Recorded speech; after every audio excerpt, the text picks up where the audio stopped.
traditional obedience training, but it didn't work. So we asked them to try a session with the dog whisperer. Hi, Kim, John. What's the problem? We kind of have an out-of-control dog. Jan Fennell speaks a primal language dogs can understand and teaches dog owners an attitude they can quickly adopt. Step 1, ignore the dog. Now, don't look at her eyes at this moment. Don't look at her. I know that's hard. Kim, please don't look at her eyes. Because if you look at her eyes, she's going, what do you want? What do you want? What do you want? Now, straight out. Put her straight out. Don't speak to her. Jan trains dogs to accept owners as their alpha leader by emulating their natural behavior. Remember, this is a wolf. She may not resemble a wolf, but she's a wolf in here. The instincts are all the same. The respect for hierarchy is the key of this. The wolf has the perfect democracy. Everybody does their part. But you don't do your part when you know what it is. Problem dogs think they are responsible for their owners. That, according to Jan, leads to separation anxiety, barking, and too much stress. New way, non-confrontational, calm, you become leader. Take this, she is so stressed out. Yeah. You can tell that she's stressed out just from the way she acts during the day. Mealtime is another opportunity to show just who is in charge. Now, I want you to eat those crackers. Just a couple each. She's watching you like mad. Don't react to her. She's watching you. It's great. Now pick up her bowl, put it down, one of you, and then walk away. Now, what you've shown with that is, there's the kill. I eat first, you get what I leave. Millie, after a few hours with Jan, seems to be catching on and enjoying life at the back of the pack. I've done nothing to make this happen by a miracle. Not like that. But imagine yourself, you're in a strange place with a foreign language, and people are talking around you, you're listening, and suddenly somebody says, hey, I speak English.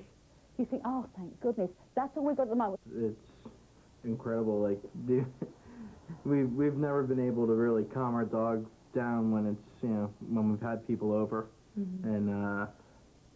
And I mean, she's just relaxed. We always just thought she was a very hyper dog. But she always had way too much activity. She just wants to chill out right now. Which is great. Jan Fennell is the author of The Dog Listener. Good morning to you, Jan. Good morning. You make it look so easy. That's typical. Really?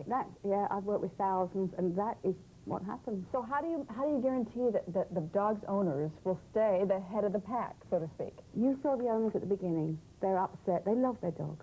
They're upset. They're anxious. At the end of the piece, they were relaxed and happy. They know what to do. That's why they're going to do it. It's not because I'm going to stand over them with a big stick and you do this. Right, right. The will is, they see the transformation. I've spoken to Kim, in the last... Yeah. That was the first peaceful evening they've ever had. Really? It just progresses, and it's self-perpetuating. Well, your theory is that dogs are descended from wolves, and that they need an alpha leader. They need a head of the pack. Yeah. Right? Yeah. And you've got 4 steps, as you mentioned a few of them in here, to make sure that happens. The first is ignore the dog. Yeah, but not for long. Initially. When you walk in the door after you've been gone all day. No, even any separation. If you close the door between you and the dog, then when you return, just ignore it for a few moments. Initially, if your dog is very hyperactive, make it 5 minutes. You get it down to just a few seconds. And what does that do?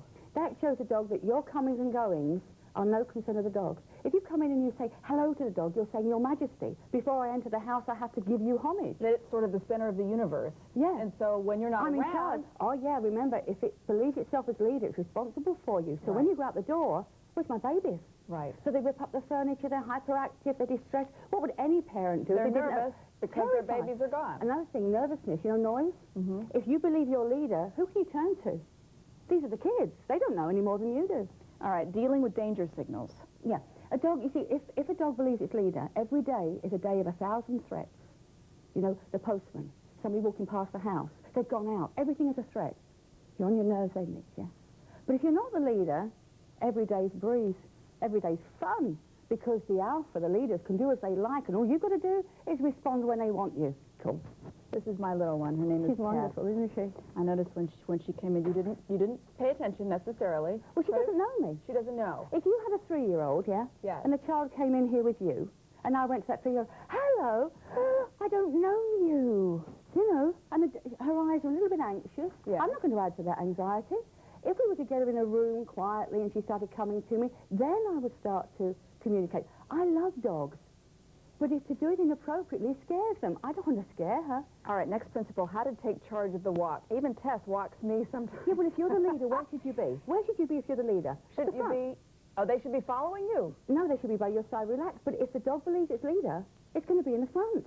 And no amount of jerking it back and yanking it is going to change the mind. So how do you make sure that that happens? You teach them, with food reward, to walk by your side nicely without a lead in the house. Make it fun. No place like home.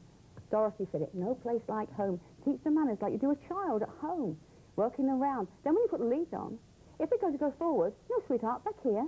Give them a little treat. Reward back, give them a keep them reason. there. You know, like you teach your child, Right. tar, response. Got to have a reason. Dogs like us, give us a reason. So the treat is food power, which is your last tip. Food power, oh yeah, because for a pack to survive, they must eat. The alphas must eat first. By gesture eating, you watch what was going on. Now the thing is with Millie, she actually would walk away from her food because you can't sit down and enjoy a meal if you're anxious. And another thing Kim couldn't believe was that she was eating from that bowl quite relaxed. Now, are these tips to train a dog from a puppy like little Tess is? It can any age. If you've got a dog of 11 that's been getting it wrong, because the dog already knows this language. I'm not teaching a dog anything, actually. The dog already knows this. Right. Been doing it for thousands of Teaching years. the owners. Helping the owners get it across. You know? Don't let's be so heavy on them. Helping the owners I tried to understand. ignore Tess last night, and it was so hard. Oh, I know. Believe me, when I first started this, I was thinking, what am I doing? But when I got the response, when you see dogs across the world who are endangered or they're aggressive, going to be destroyed, put down for being biting, and you can stop all of this, To change them. did change them. It's fascinating. The book is The Dog Listener. Yeah. I know you've had such great response in England. Good luck to you in the United States. Thank you I know very it's already much. a hit. Thank Yeah, you, Jan thank- Fennell. My pleasure.